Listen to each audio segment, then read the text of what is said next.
Dear students, मैं दीपक सिंह। आज का हम लोग का टॉपिक है microbes microbes in production of biogas. मतलब बायोगैस के निर्माण में सूक्ष्म जीवों की भूमिका। इसमें हम लोग 3-4 बेसिक पॉइंट्स पर जो जरूरी जो बिंदु हैं उन पर फोकस करने वाले हैं। एक है बायोगैस है क्या, इसमें कौन कौन सी गैसें पाई जाती हैं, कौन कौन से इसमें गैस प्रेजेंट होते हैं। सेकंड है कि बायोगैस का प्रोडक्शन या उत्पादन कैसे होता है। थर्ड है कि बायोगैस के उत्पादन के लिए जरूरी जो माइक्रोब या सूक्ष्म जीव होते हैं मिथानोजेंस, ये कहाँ पाए जाते हैं। और कमर्शियल लेवल पर मतलब व्यावसायिक स्तर पर बायोगैस का निर्माण कैसे किया जाता है। फिर लास्ट में हम लोग बायोगैस का उपयोग या यूज भी देखेंगे। तो हम लोग स्टार्ट करते हैं इसको। बायोगैस के बारे में आप बताइएगा कि बायोगैस एक फ्यूल गैस है, ईंधन गैस है। आप बोलेंगे कि बायोगैस क्या है, एक फ्यूल गैस है या ईंधन गैस है, जो कि वास्तविकता में मिक्सचर ऑफ गैसेस है, मतलब कई गैसों का मिश्रण होता है। तो आपको अब देखना है कि इसमें कौन कौन सी गैसें प्रेजेंट होती हैं, उपस्थित होती हैं। तो सबसे ज्यादा जो गैस बायोगैस में पाई जाती है वो आपको याद करके रखना है, वह होती है methane gas. Methane gas biogas में 50 टू 70% के आसपास प्रेजेंट होती होती है। 50% टू 70% के आसपास। और दूसरा जो जो इंपॉर्टेंट गैस बायोगैस में उपस्थित होता है, प्रेजेंट होता है, वो है कार्बन डाइऑक्साइड या CO2। इसका वॉल्यूम, इसकी प्रतिशत मात्रा 30 टू 40% होती है।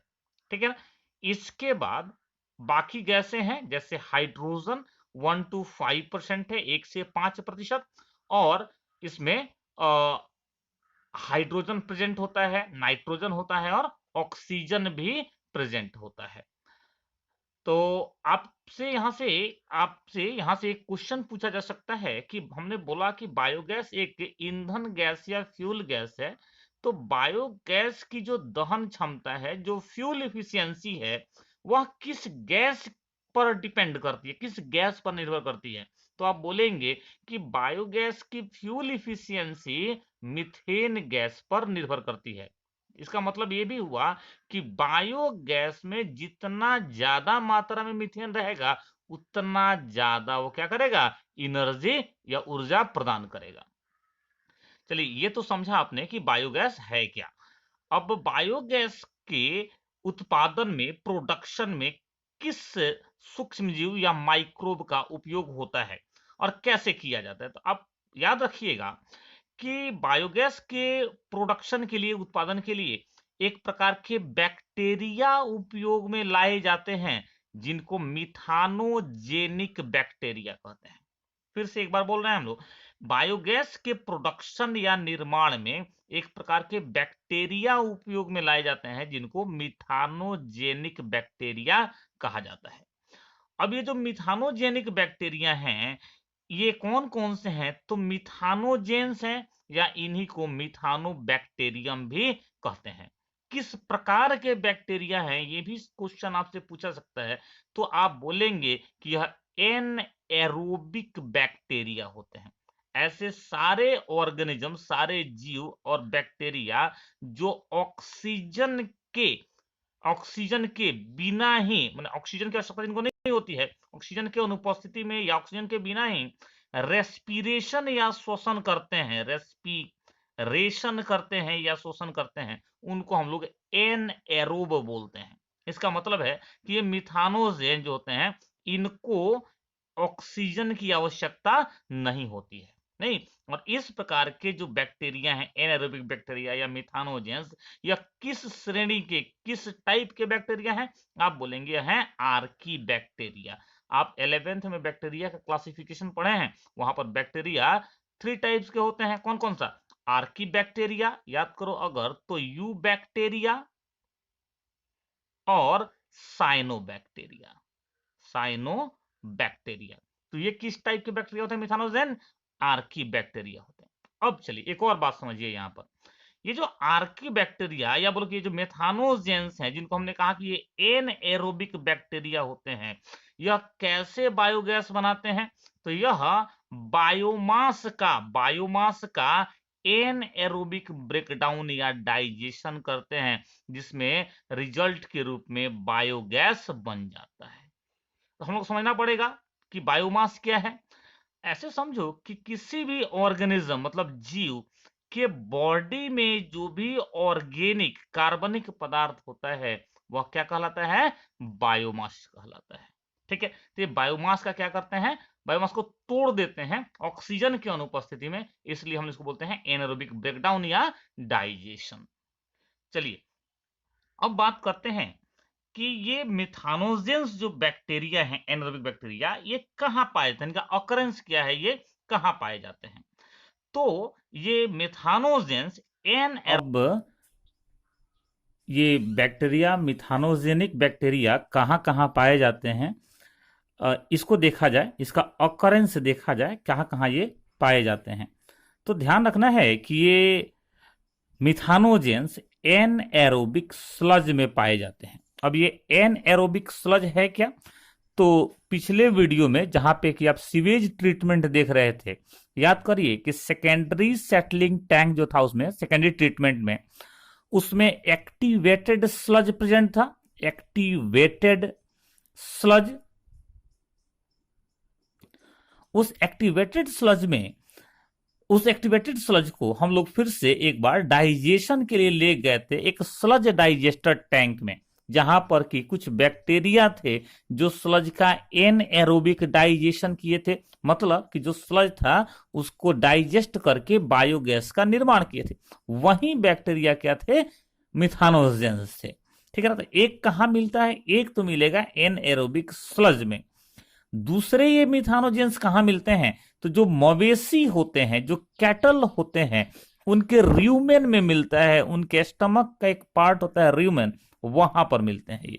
ठीक है, और करते क्या है उस र्यूमेन में? करते क्या है ये? तो आप बोलेंगे कि वहां पर ये सेलुलोज का डाइजेशन करते हैं, सेलुलोज को डाइजेस्ट करते हैं, सेलुलोज को पचाते हैं। अब जब ये इंटेस्टाइन या ऐसे बोलो कि जो कैटल के जो एलिमेंट्री कैनाल होते हैं उनके र्यूमेन में जब मिलता है, तो यह बैक्टीरिया मिथानोजेन फिर उस कैटल का जो डंग होता है, उसका जो गोबर होता है, उसमें भी मिलेंगे। तो इसका मतलब है कि ये डंग में भी, काऊ डंग में भी या डंग में भी पाए जाते हैं। ठीक है, अब देखो जरा सा, अब इस डंग का यूज करके हम लोग कमर्शियल लेवल पे, व्यावसायिक स्तर पर बायोगैस का प्रोडक्शन करते हैं या निर्माण करते हैं। इसलिए बायोगैस को हम लोग गोबर गैस भी कहते हैं। क्लियर हुआ ये? आगे चलते हैं और देखते हैं कि बायोगैस का कमर्शियल प्रोडक्शन, व्यावसायिक स्तर पर उत्पादन कैसे किया जाता है। तो ध्यान रखिएगा कि हम लोग जब भी कोई प्रोडक्शन करते हैं तो सामान्य रूप से जनरली उसको किसी प्लांट में करते हैं, नहीं तो बायोगैस का प्रोडक्शन जिस प्लांट में करते हैं उसको कहा जाएगा बायोगैस प्लांट। इंडिया में ये जो बायोगैस प्लांट की टेक्नोलॉजी है, बायोगैस प्लांट की जो तकनीक है, उसका विकास, उसका डेवलपमेंट इंडिया के, भारत के दो संस्थाओं ने, दो इंस्टीट्यूशंस ने मिलकर किया था। और ये आपसे क्वेश्चन नीट में पूछा जा सकता है। तो ये दो इंस्टीट्यूशंस या दो संस्थाएं कौन सी हैं? एक है इंडियन एग्रीकल्चरल रिसर्च इंस्टीट्यूट, जिसको हम लोग शॉर्ट में IARI कहते हैं। हिंदी में अगर इसको बोलो तो आप बोल सकते हैं भारतीय कृषि अनुसंधान संस्थान। दूसरी जो संस्था है वह है khadi and village industries commission, khadi एवं ग्रामोद्योग आयोग, KVIC। ये दोनों संस्थाएं, ये दोनों इंस्टीट्यूशन मिल करके इंडिया में बायोगैस प्लांट के टेक्नोलॉजी का डेवलपमेंट या विकास किए थे। ठीक है, इसको हम लोग NCERT के थ्रू समझेंगे। NCERT में देखिएगा, ये बायोगैस प्लांट का एक मॉडल या एक डिजाइन है। इसमें अगर ध्यान से देखो तो बीच में एक बड़ा सा ये टैंक बना हुआ है, नहीं ये बड़ा सा एक जो टैंक बना हुआ है, ये वास्तविकता में कंक्रीट का, पत्थर का और सीमेंट का बना होता है, कंक्रीट का बना होता है, जिसका डेप्थ, जिसकी गहराई लगभग 10 से 10 टू 15 फीट के आसपास होती है, 10 से 15 फीट होती है। ठीक है, और इसमें अभी एक टैंक हो गया, इसमें एक ढक्कन लगा रहता है, एक फ्लोटिंग कैप लगा रहता है, लीड लगा रहता है, ढक्कन लगा रहता है। फ्लोटिंग का मतलब होता है तैरता हुआ, मतलब ऊपर नीचे ये हो सकता है इस टैंक में, ये इसका लीड या ढक्कन है जो तैर सकता है, फ्लोटिंग है ये। अब देखो, अब इस मेन टैंक के जो बड़ा टैंक है, इसको डाइजेस्टर कहा गया है, कल इसी को हम लोग स्लज डाइजेस्टर बोल रहे थे। इस टैंक के दोनों तरफ एक एक छोटे छोटे टैंक लगे हुए हैं, एक छोटा टैंक और एक दूसरा छोटा टैंक। एक टैंक से हम लोग क्या करते हैं कि गोबर, डंग और वाटर को लगभग समान समान वॉल्यूम में, समान मात्रा में, आप 1:1 बोल सकते हैं, में मिक्स करके और डाल देते हैं। ये पाइप के सहारे, ये जो मिक्सचर है डंग और वाटर का, गोबर और पानी का, इस पाइप के सहारे कहाँ आता है? डाइजेस्टर में आता है, मतलब स्लज डाइजेस्टर टैंक में आ जाता है। यहीं पर होते हैं क्या? मिथानोजेंस। ऐसे बोलो कि गोबर के साथ ही मिथानोजेंस आ रहे हैं। अब ये मिथानोजेन क्या करते हैं? यहाँ पर अपना डाइजेशन का या पचाने का एक्टिविटी करते हैं, या बोलो कि यहाँ पर ये क्या करते हैं? एनएरोबिक रेस्पिरेशन करते हैं।